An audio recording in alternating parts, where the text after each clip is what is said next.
Hello, everybody.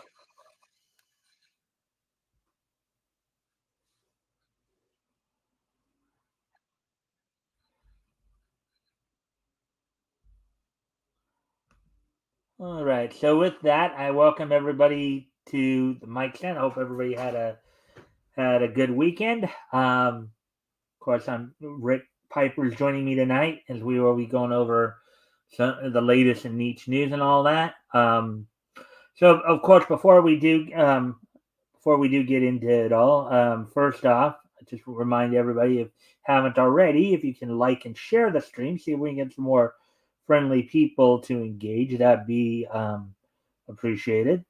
Also, if anything here grabs your attention, feel free to comment and or ask questions. We'll try to answer the questions to the best of our ability. So, with all that being said, Rick, I think. Well, actually, how'd your day go today, Rick?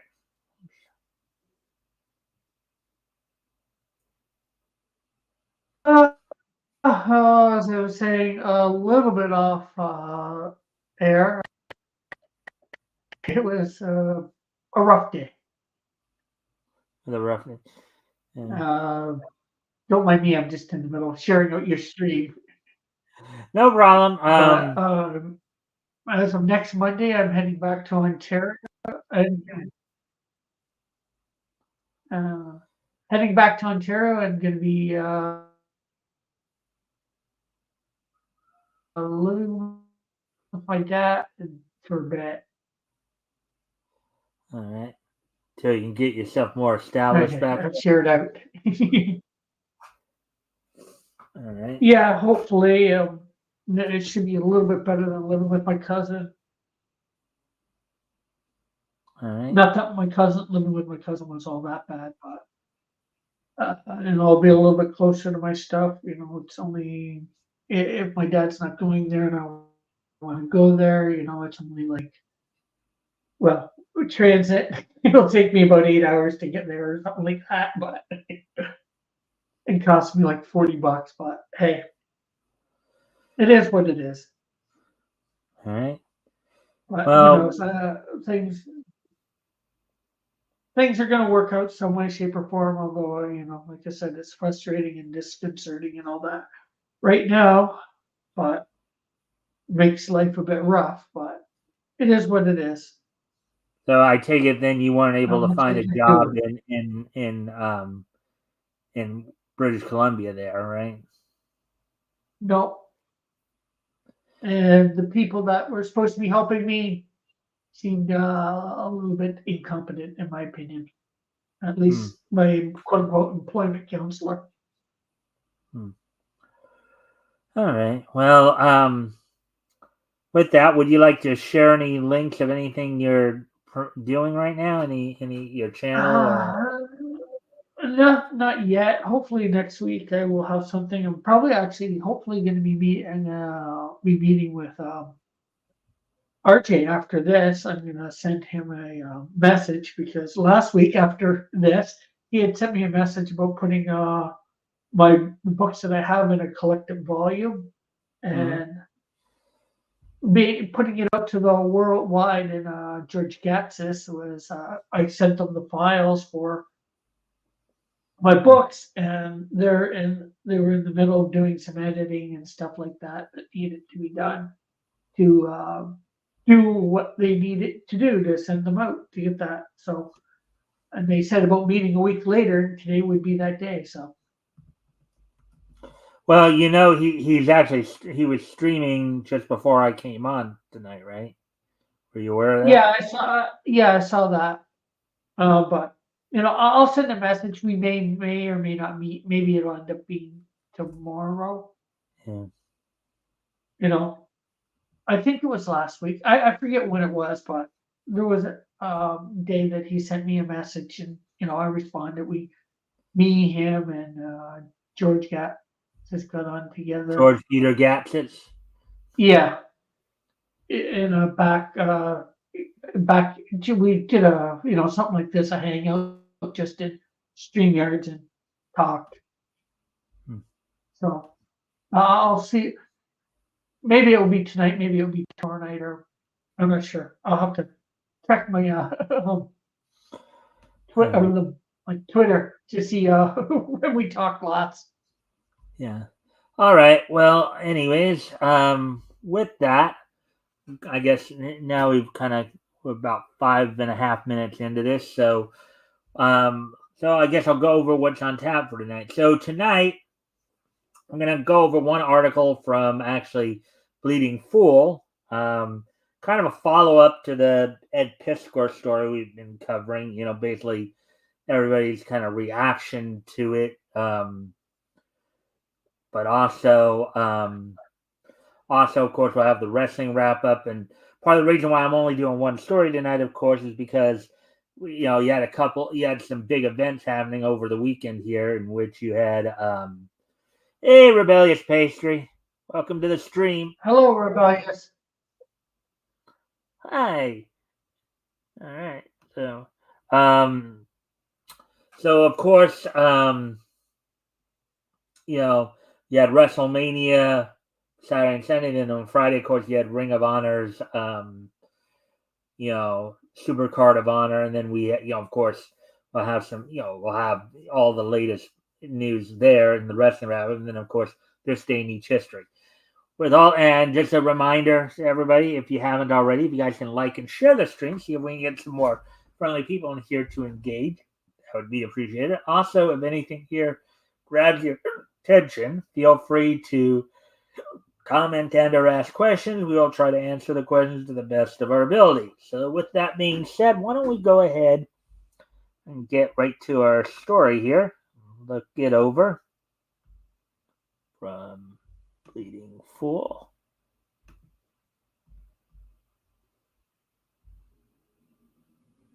As soon as I can find the... I was going to think about trying to do like 3 stories, even though the other 2 were a bit shorter. But I figured, no, if you want to try to keep it under an hour here. Yeah. Because I know this one will probably spark some conversation here. Yeah, very, very possibly. But the thing is, you have a couple others that you can possibly do if this one doesn't last quite as long as you think it will. So that's always good to have maybe a backup or 2. Yeah. All right. So with that being said, okay. Last week, Pittsburgh. Okay, 1 week later, and Ed Piskor's internet bully still refused to apologize. Article by Avi Green, published today. Last week, Pittsburgh cartoonist Ed Piskor, who was recently targeted over a sexual misconduct controversy, died at just 41. And this, I guess, maybe from an article, I guess. Ed Piskor, a well-known Munhall comic artist who recently became embroiled in controversy over allegations of sexual misconduct, has died. The funeral home handling his arrangements confirmed Monday. Piskor, who was 41, died unexpectedly on Monday, according to an obituary posted online by the Savolsky's Wasik Glen Funeral Home of Munhall. Earlier Monday, Piskor posted on social media that the allegations that caused him pain would cause him pain. He wrote, quote, "I'm helpless against a mob of this magnitude," and quote unquote sayonara, Japanese for goodbye. Quote, "Now it's all gone. Art show evaporated," unquote, wrote Piskor. "I have no friends in this life any longer. I'm a disappointment to everybody who liked me. I'm a pariah." According to El País, it was confirmed that the incident ended in, sadly, a suicide. American comics artist Ed Piskor has died at the age of 41. His family announced on Monday, April 1st, Piskor's cause of death has not been made public. But prior to his death, he posted what appeared to be a suicide note on social media, in which he addressed the recent sexual harassment allegations against him made by two women.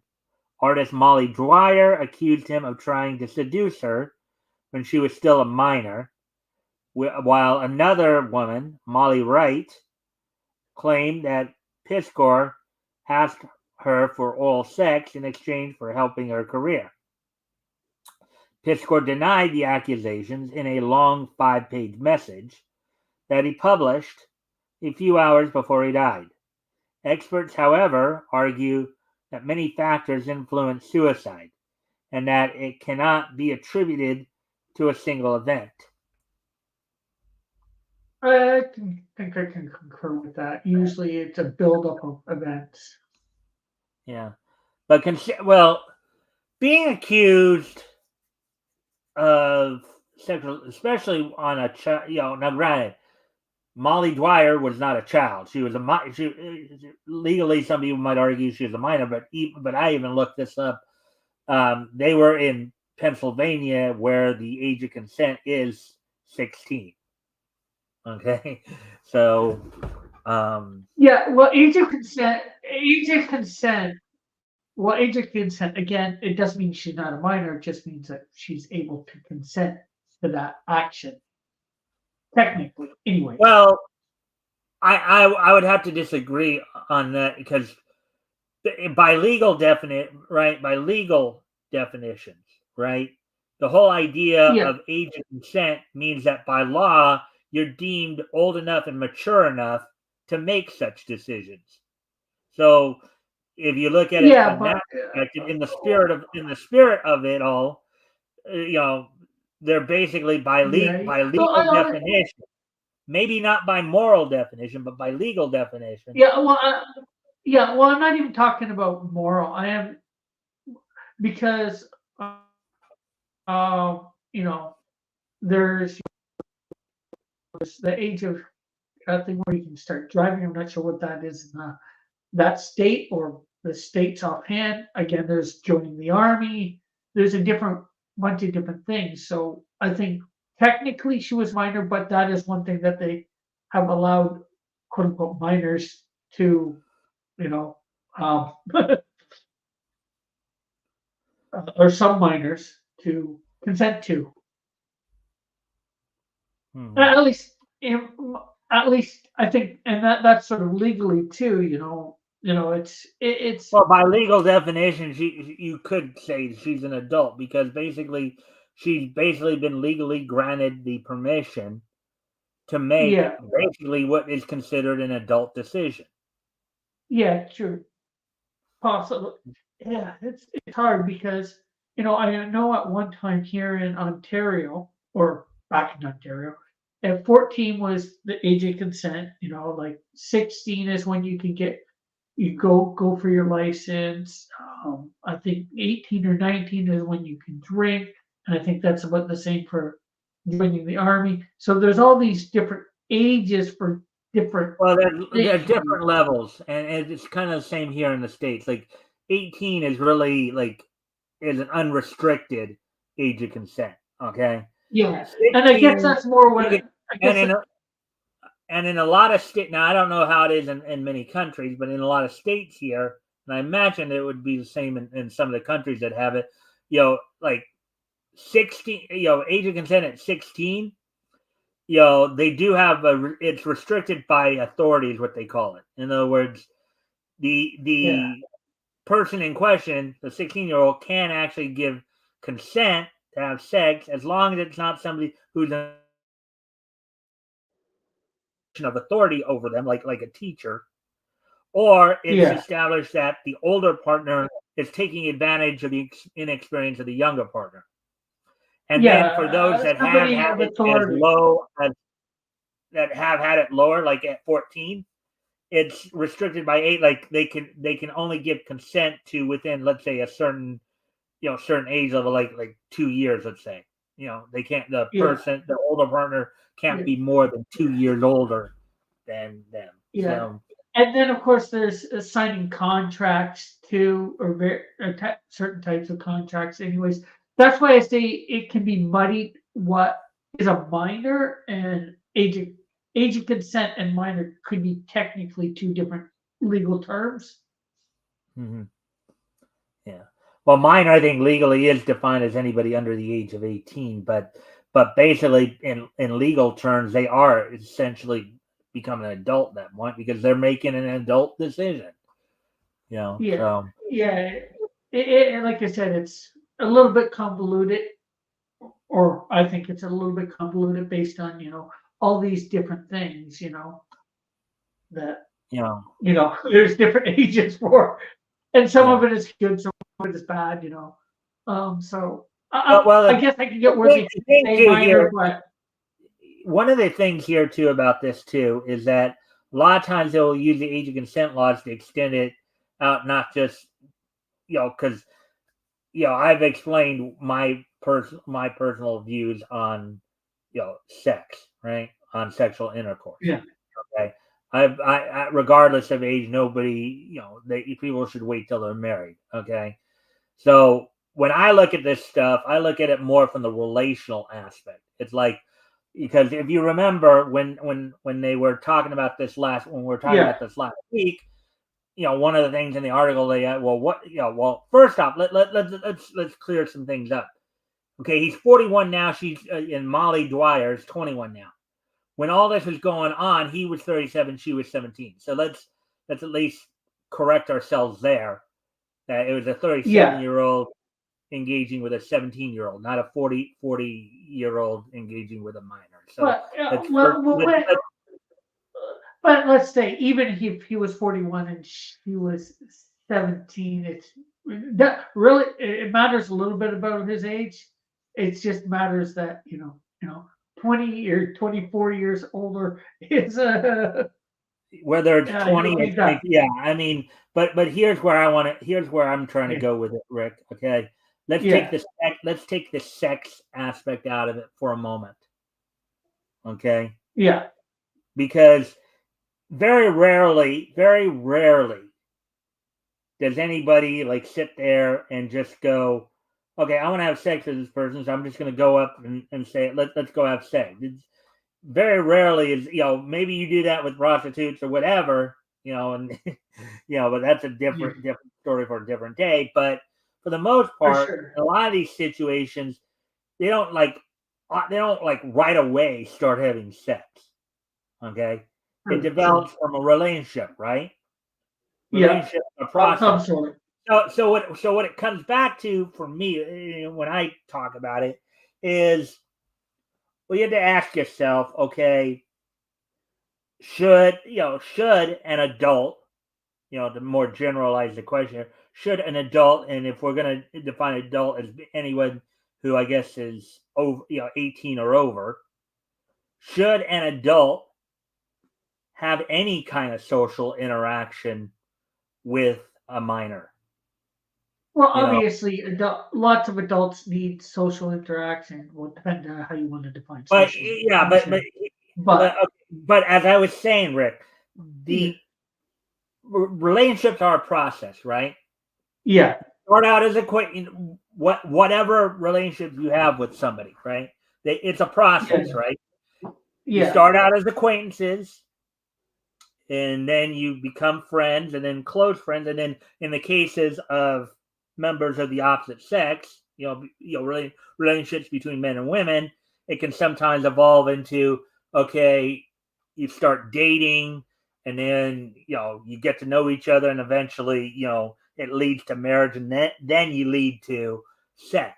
All right. or that's the way it should be. Yeah, Unfortunately, it's not quite that. and to a certain degree, it is. Even though some people will sometimes skip the whole dating aspect, sometimes they'll just automatically become a couple, or they may skip the friendship part. They may decide they want to be a couple, and but usually you Yeah. don't like jump right off the bat, go right into, oh, let's have sex.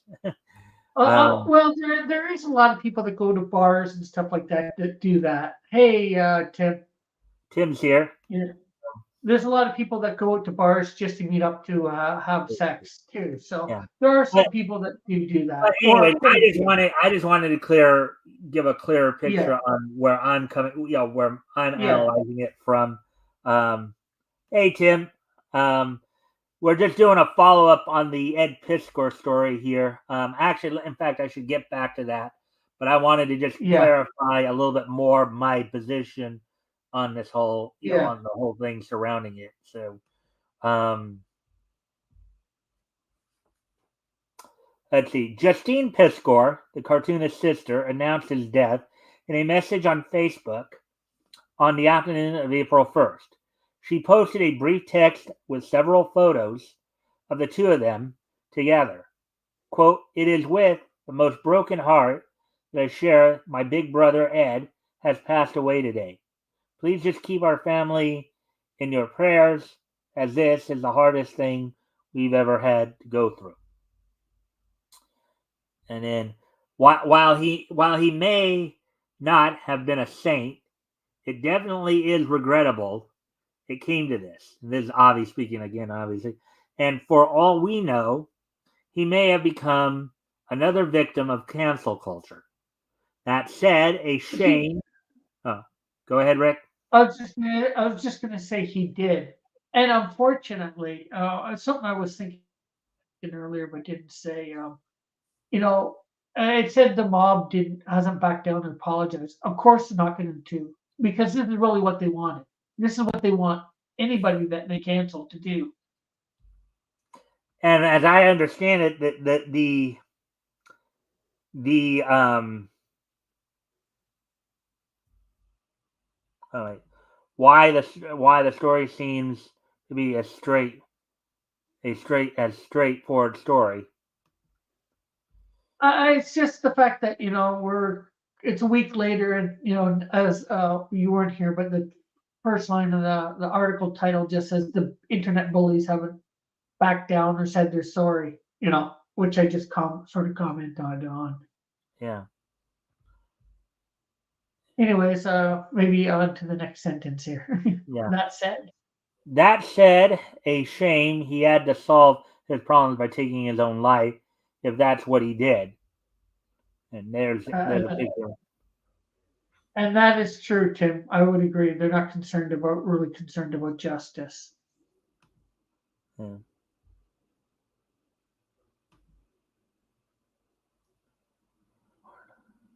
Yeah. Well, what's kind of funny too is that, and I know this was talked about a bit too. And those mobs are usually self-hating. It's kind of funny because it's ironic how this happened to him because it's been commented on several points. He was kind of part of the mob that was trying to cancel Ethan as well. You know, so And that's what you got to be careful when you're part of a mob that's trying to cancel somebody or take somebody else out. You could easily end up at the end of that mob somehow, some way. Although we never fathom that it's going to. right. Trib Live presented examples of other illustrators reacting. And it's interesting how now, after he's gone from the living world, all of a sudden, that changes everything, and people are seemingly sorry. For example, one of those names in Piskor's suicide letter, as one of those that quote unquote murdered him, was Ramon Villalobos. Well, I think if they're sorry, it's not because that he's dead or they caused his death. It's because they don't want to get sued. Because one of the things, if you remember, well, Rick, you were here with me when we kind of went over the suicide note that he put, Yeah. in that he Yeah. talked about, he hopes his family will sue these people, so they don't want to Or get is sued.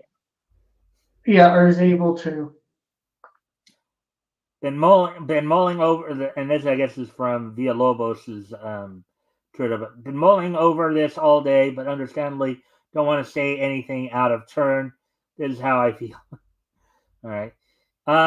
If memory serves, Villalobos made some very crude remarks on social media in the past.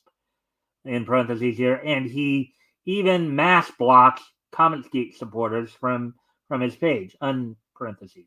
So if he attacked Piskor, that's very grave.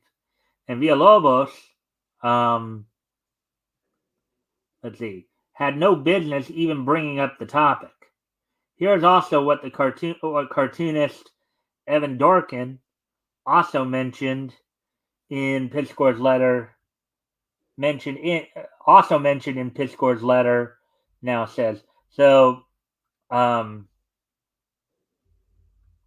so I guess this is Evan Dorkin's. Let's see. Let's see.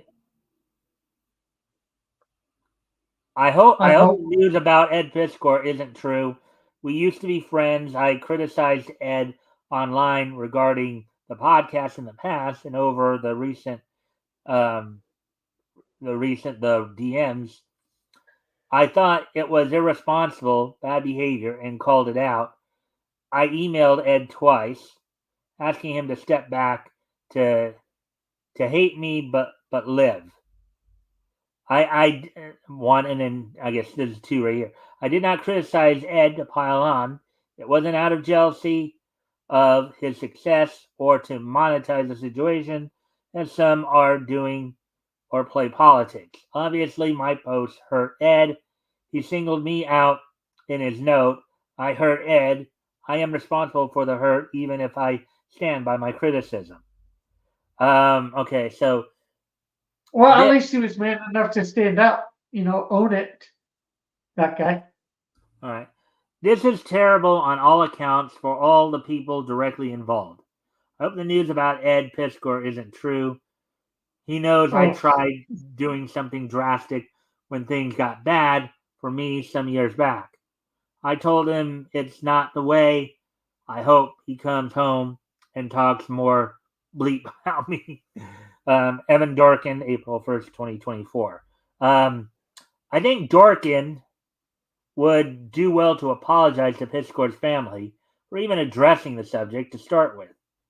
I've noticed he's got quote unquote pronoun propaganda on his profile, and if he supports what I think he does, he is one very disappointing wokester.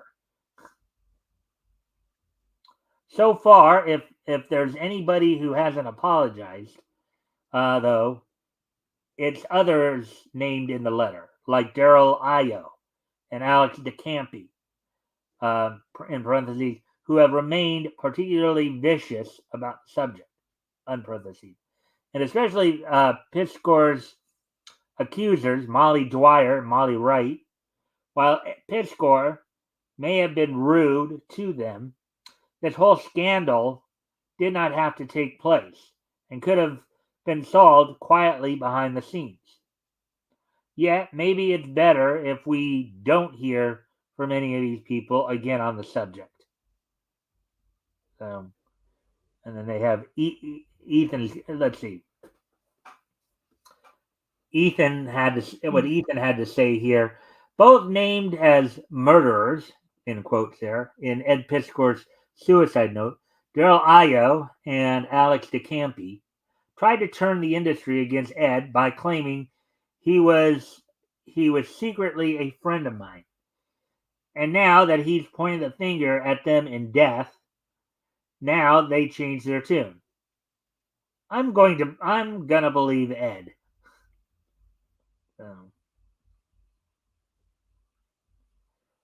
Thor or Odinson here on Twitter. Alex DeCampi again shows us just how much of an evil piece of bleep she is. Oh, so it's a she. Okay, it's an Alexandra. Of course, people are talking about the art with Mark Bright. Now, one of the other articles I was telling you about, Rick, Mark Bright passed away at the age of 68 last week. But not about art with Ed Piskor, because unlike Mark, who passed away peacefully, Ed Piskor was murdered by this vile sack of garbage and her.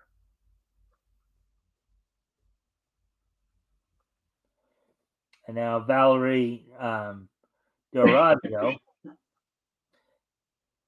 Pissing on a dead man's art, especially after you've been named as a quote unquote cause in the dude's suicide note, is some crazy bleep bleep. Like, why would you even do that? Why would you double down? Yeah, Obviously, there's you know what something they in say, her right? son. Don't speak ill of the dead. These people apparently Yeah, haven't heard that before, I guess. yeah. Right? That must have been in one of the things that we did not read, part of the tweet thing. What those bullies did led to a situation that was avoidable. Very sad. So, anyway, so Yes. maybe that did go a little quicker than I thought it would, but because again, we weren't focusing as much on what brought. We're just focusing more on the reactions here. So, but Yeah. but I think I clarified my position on a lot of it earlier. Just Yeah. I felt I wanted to, I wanted to make sure. Yeah. And those moms are usually self-hating. Oh, the irony! It's because they were named in the note. Mm-hmm. Yeah, and the thing is now, Tim, I don't. You may have left before we got to this part last week when we were going over the article, but they did, they did have the suicide note, and we did go over that suicide note, and Ed did point out that he kind of hopes that his family might sue these people, um, you know, Yeah. If they can, you know, um, but anyway, because he let's wasn't see. sure of the legality of it. Yeah. 30, 31, 31 minutes. So I guess we do have time for one more article. But basically, the thing is here with this is that, yeah, the man's dead now. So what's the point of Yeah. piling on him like this? You know, just Well, so these people can cover their own rear ends that makes sure they don't get sued. well, with what we read, maybe it was in a couple of the tweets that we did see. Most of them, it isn't that they are piling on them still; they just haven't apologized or Hmm. anything, except for the couple of people there seem to have apologized. And of course, yes, we should say that it should be a public. We think it should be a public apology, but maybe they have apologized to the His family family. in private. We don't know because that is something that I think should be more private. Technically, yes, because they've done everything else publicly. You should think it's public, should be public, but you know, Hmm. it's up to whether they've done anything with the family. And with the sounds of the one guy isn't even apologizing. The one girl's, I think, or person said that, the one guy seemed to be doubling down. So that's, of course, even worse bad, you know. Yeah. So, anyways, and a reminder, of course, if you guys, can like and share the stream, see if we can get some more friendly people in here to engage. That'd be appreciated. Also, if anything here grabs your attention, feel free to comment and or ask questions. We'll try to answer the questions to the best of our ability. So, with that, now we're gonna go back to another story that I guess came out a few days ago. Um, Oh, Tim, if you're still here, I'm not going to be able to be here next Monday. If you're able to, would you like to join Mike next Monday for a stream co-hosting?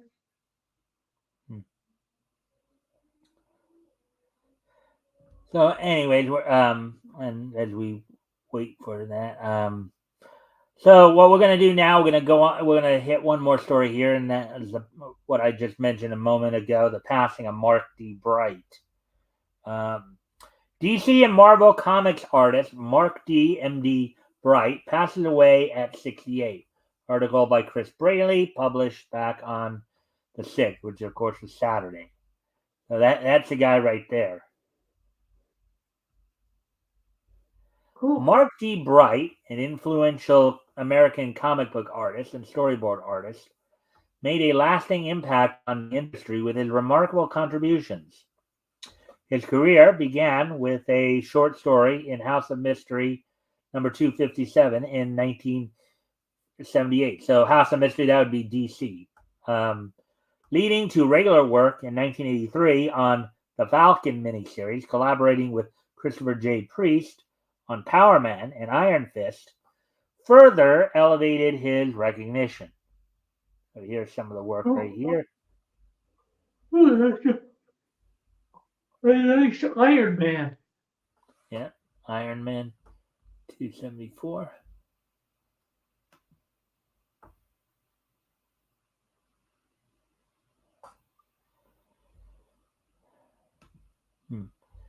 Bright's distinctive style, characterized by detailed and dynamic artwork with strong blacks and dramatic lighting, made him a mainstay artist for Marvel Comics. Now I don't know if that they're talking about strong black character or strong black like inking or what. Kind of hard to tell. I think they're talking about the inkings. So You know.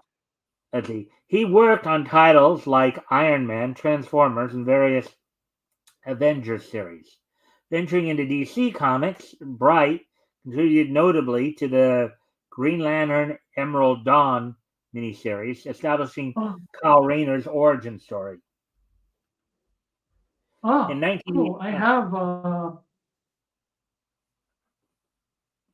I was just going to say I have a stuff for. I think I have some of the Emerald Dawn, and I have obviously Kyle stuff. Well, not obviously, but when Kyle became a hero. All right, so Kyle Rayner, that is. In 1987, Bright co-created Quantum and Woody with Priest, critically acclaimed and darkly humorous superhero series for Valiant Comics. Beyond comics, Bright transitioned into storyboarding for commercials, television, and feature films like M. Night Shyamalan's The Last Airbender. Okay, well that makes sense that he would do something like that because it's another way to make money for comic book artists besides just doing comic books. If he was doing them, he might have stepped away from comics just to do them too. It's hard to say offhand. All right. Although his focus shifted primarily to storyboarding, Bright continued to produce occasional comic book artwork. His legacy is marked by his detailed and engaging art style, his significant contributions to Marvel and DC Comics, and his work on Quantum and Woody. Bright passed away on March 27, 2024, leaving behind a rich, enduring legacy in the world of comics and storytelling. And hello, and yes, we're still on. It's not quite been an hour yet.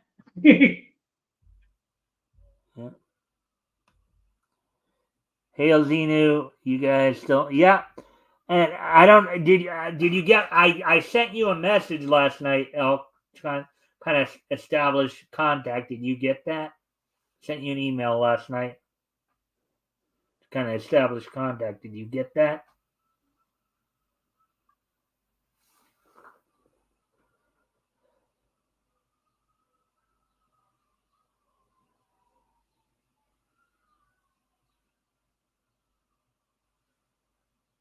Well, while we're waiting for his answer. Maybe we should get on with.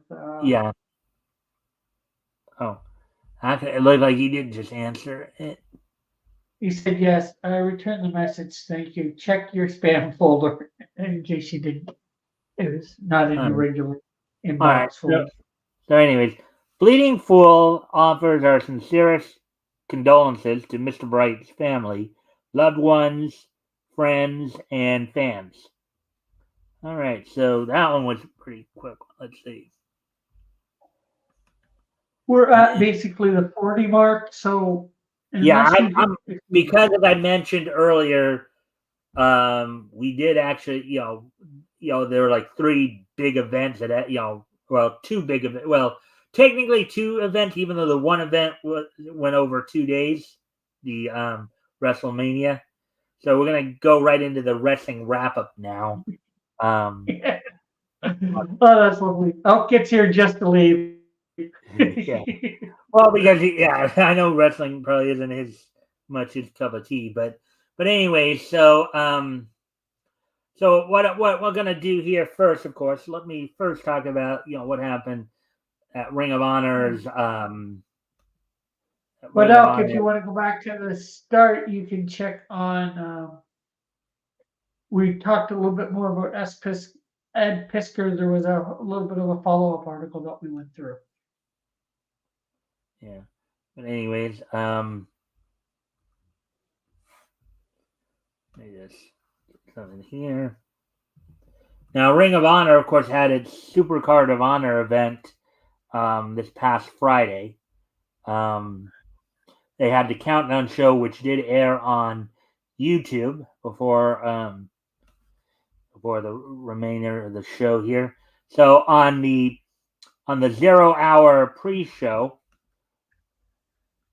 that aired on YouTube, the commentary by Caprice Coleman and Ian Riccaboni.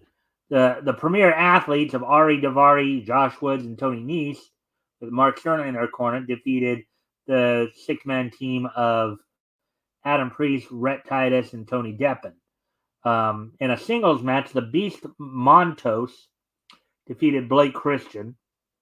In a tag team match, Cole Carter and Griff Garrison, with Maria in their corner, defeated the Spanish announced team of Angelico, and Serpentico.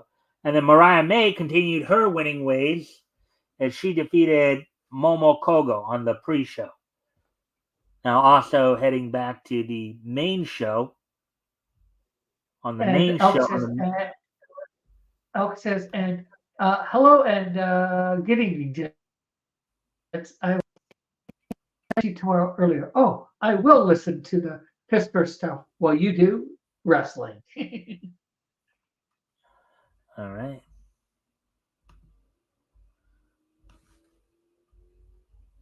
Alrighty then. So of course, Ian Riccaboni, Nigel McGuinness, and Caprice Coleman did the commentary for the main pay-per-view, which saw Kyle Fletcher of the Don Callis family retain the World Television title over Big Shotty Lee Johnson. In a 6-woman tag match, the team of Empress Nexus Venus of Micah and Mina Shirakawa teamed with May Serra to defeat the team of Queen's Quest of AZM and Saya Kamitani and Tam Nakano in a match for the Ring of Honor World Tag Team titles. The Undisputed Kingdom of Mike Bennett and Matt Taven defeated the Infantry of Carly Bravo and Sean Dean with Trish Adora in their corner. In the finals to crown the first ever Ring of Honor World Women's Television Championship, the Prodigy Billy Starks defeated Queen Aminata by referee's decision. In a match for the Ring of Honor World Six-Man Tag match, Bullet Club Gold of the Gun Brothers, Austin and Colton Gunn, the Gun Club as they're called, Switchblade Jay White, defeated the 3-man team of Minoru Suzuki and Monster Sauce of Lance Archer and Alex Zane. In a fight without honor, Dalton Castle defeated Johnny TV. In a match for the Ring of Honor Women's World Title, Athena retained the title over 3-time AEW World Women's Champion Hikaru Shida.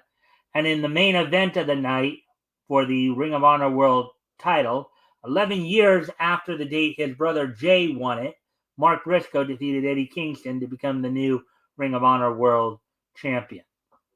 That's all the Ring of Honor news we got. So now what we're going to do, of course, we're going to talk a little bit about what happened in AEW.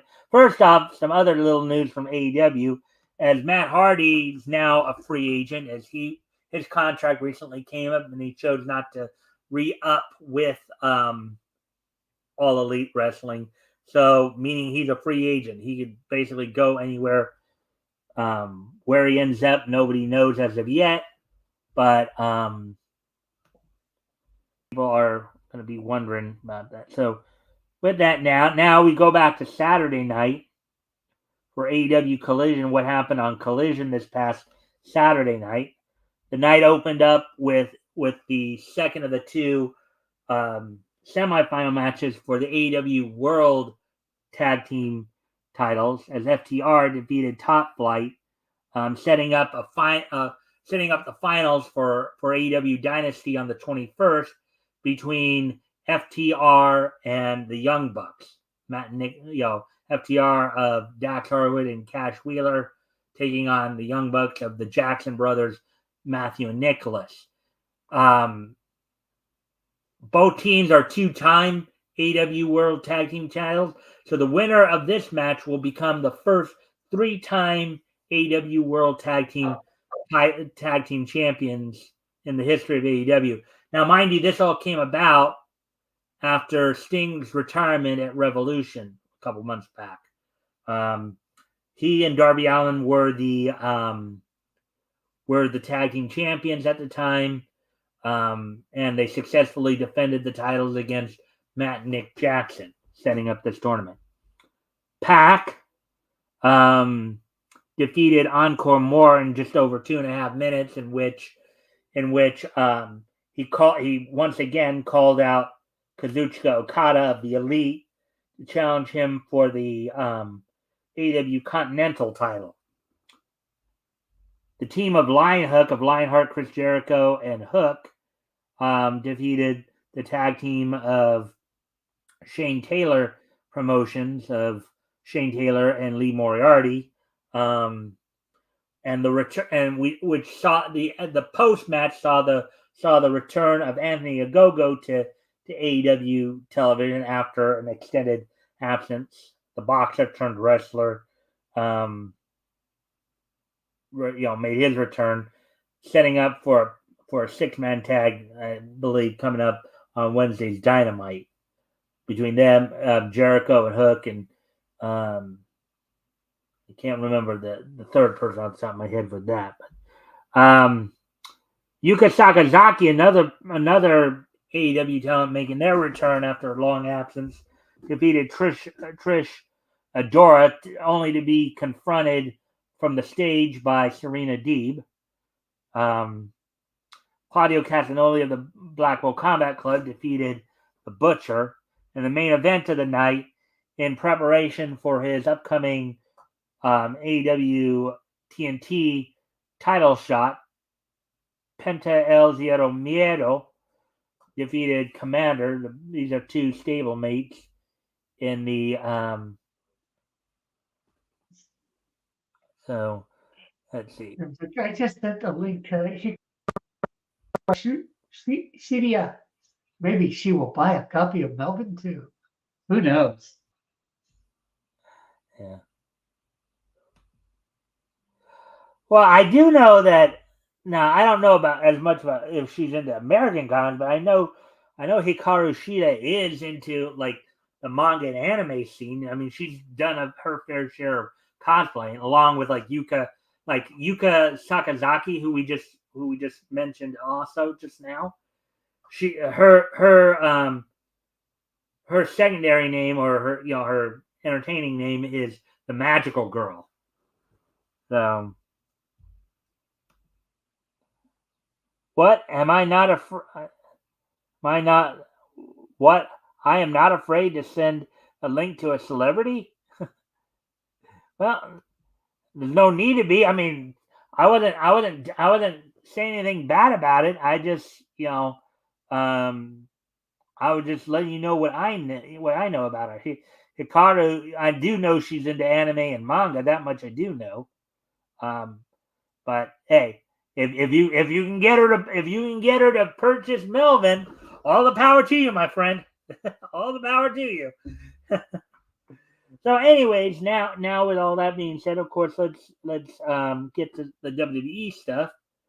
As of course, this past weekend was WrestleMania 40. Let's go over what happened at WrestleMania 40 over the 2 days.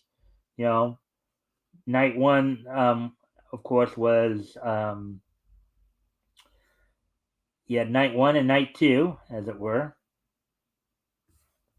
So on night 1, WrestleMania now spawns 2 nights. it's been 2 nights That the you last would 5 years because what happened this all came about after WrestleMania. WrestleMania 35 was the last one night WrestleMania.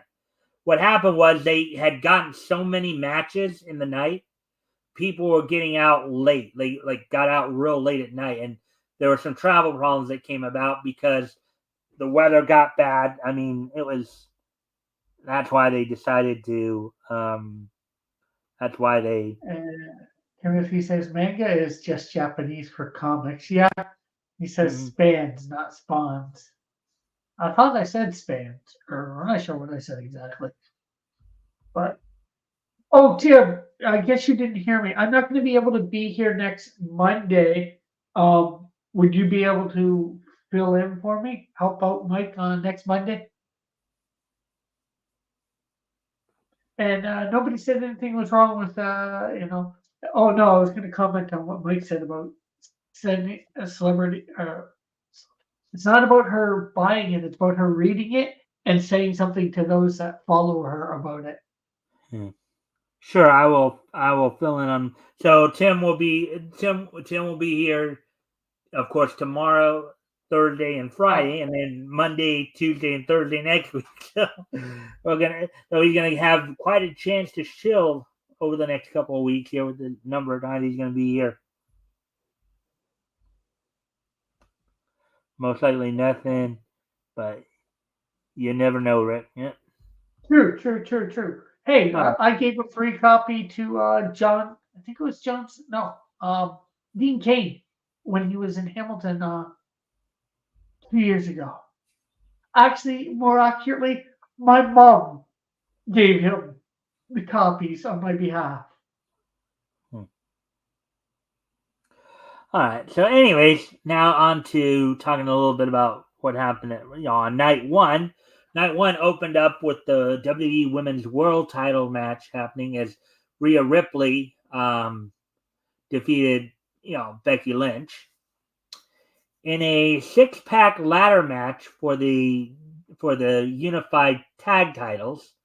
They decided to split the team up as the team known as A-Town Down Under of Austin Theory and Grayson Waller grabbed the SmackDown tag team titles, and then Awesome Truth of R-Truth and the Miz grabbed the Raw titles, reestablishing the SmackDown and Raw tag team titles as separate titles as opposed to being a unified title. In another tag team match, LWO members Andrade and Rey Mysterio defeated Dominic Mysterio and Santos Escobar. Santos Escobar of Legado del Fantasma and Dominic Mysterio of the Judgment Day. Andrade replaced Rey's original partner of Dragon Lee, who was gonna be his partner for this match. In a battle of brothers, Jey Uso defeated Jimmy Uso. In a 6-woman tag match, the three woman team of Bianca Belair, Jade Cargill, and Naomi. Naomi, of course, making her recent return after her stint in TNA under her real name of Trinity, and Jade Cargill, the recent, obviously been with, the former AEW TBS champion, defeated the damage control team of the women's tag team champions Asuka and Kairi Sane, along with Dakota Kai. In a match for the WWE Intercontinental title, Sami Zayn defeated Gunther, ending his record-setting reign. Rick, would you like to know how? Can you try to take a wild guess at how many days Gunther was the Intercontinental title? What? Try to Less than just take what? a wild guess. It's 3 digits, by the way. Oh, okay. I'll give you another clue here because I know you don't Nine probably don't follow. hundred ninety-nine. No, reverse Or number. 666? 600, 666? He had a very demonic title reign for 666 days, which was said to be like Well, 212 days more than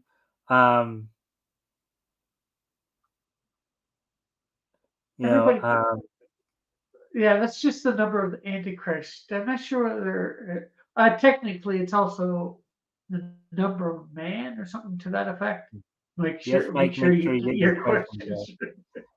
Yeah.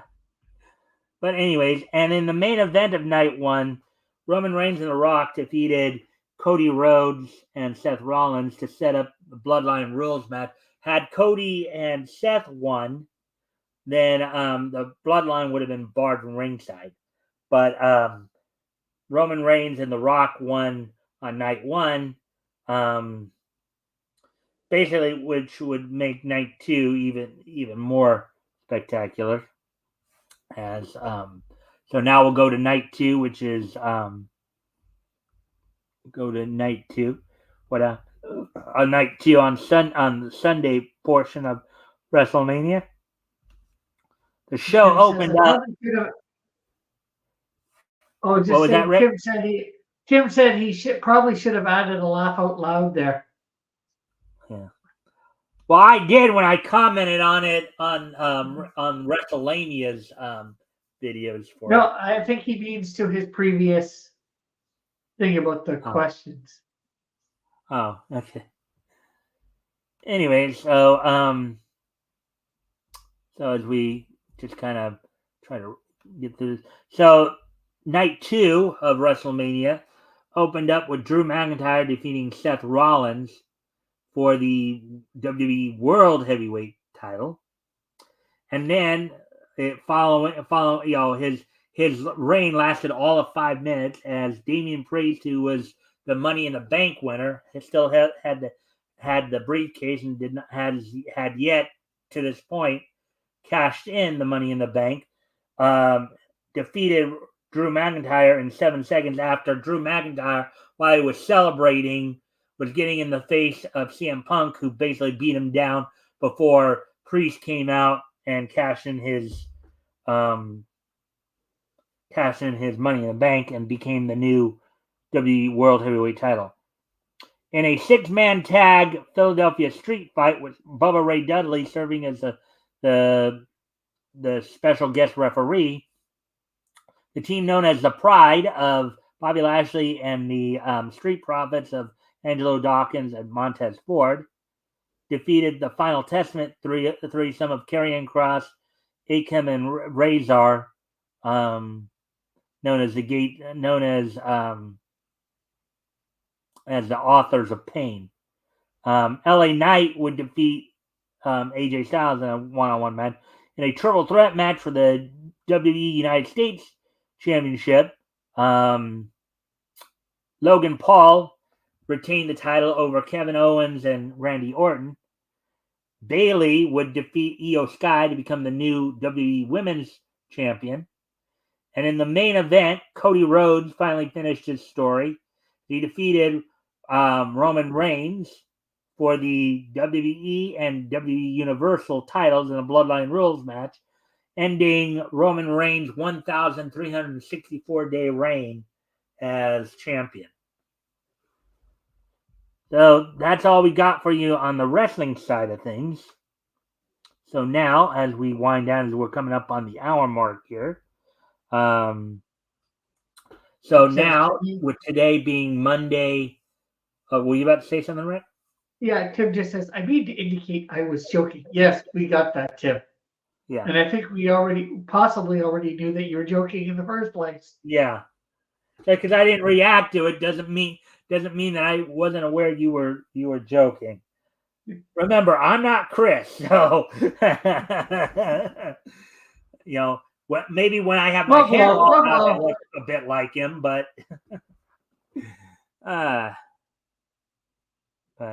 anyways, so with that, we're coming up on an hour here, so now we're gonna start to wrap up the show here.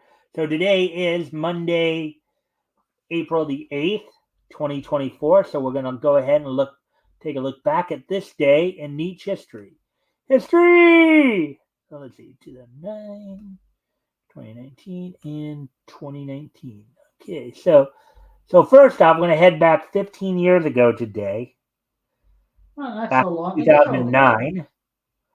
On this date, 15 years ago today,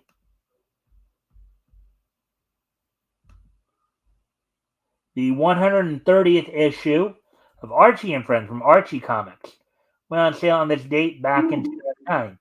Sold for $2.50 for 32 pages. The story was part one of the Zero to Rock Hero story, written by Stephen Oswald, penciled by Bill Galvin, inked by Alan Migron, lettered by Jack Morelli, and colored by Glenn Whitmore. So on this date, 15 years ago today, the 130th issue of Archie and Friends went on sale on newsstands. So now, I'm getting ready to move on to the next piece in each history. On this date, 5 years ago today, on back in 2019, the night after WrestleMania that year, the aforementioned WrestleMania 35 that we just talked about, of course. So following night on WrestleMania, the main event saw Kofi Kingston and Seth Rollins defeat the Bar of Sheamus and Cesaro. Let's see. In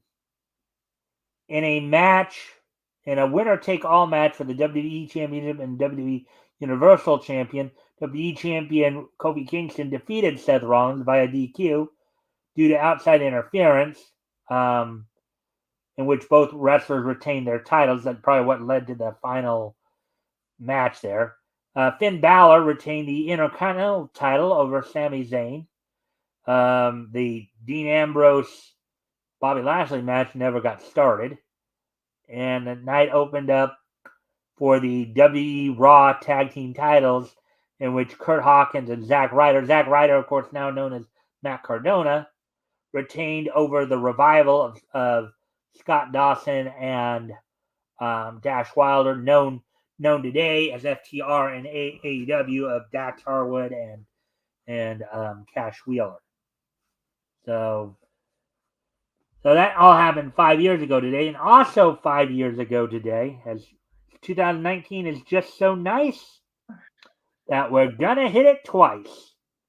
As also on this date 5 years ago today, the following anime premiered on this date 5 years ago on Japanese television. Odd Jobs, I'm from Japan. Asahi Productions, Namu Amida, Butsu, Rendai Utena. Studio Comics, Robihachi. And Tier Studios, Why the Hell Are You Here, Teacher? So those four animes premiered in Japan on this date 5 years ago today. And with that, I thank everybody for being here tonight. I hope everybody enjoyed the show. And Tim, I'll send you the link tomorrow, of course, sometime during the day, for so hopefully you'll join me, and we'll get some more. We'll be back tomorrow with more niche news. And Tim this week is going to be with me 3 nights, as he'll be here, of course, Tuesday and Thursday to help me, go over the latest in niche news. And of course, Thursday will most likely do the Indie Comic Showcase. Now on Friday, Tim will be co-hosting with me the Historical Comic Retrospect, which will be looking back to books that went on sale in February 1940 from Centaur and David McKay. So with that, I thank everybody for being here. Hope to see everybody back here tomorrow. Bye. Actually, I should have stopped screen there. Bye.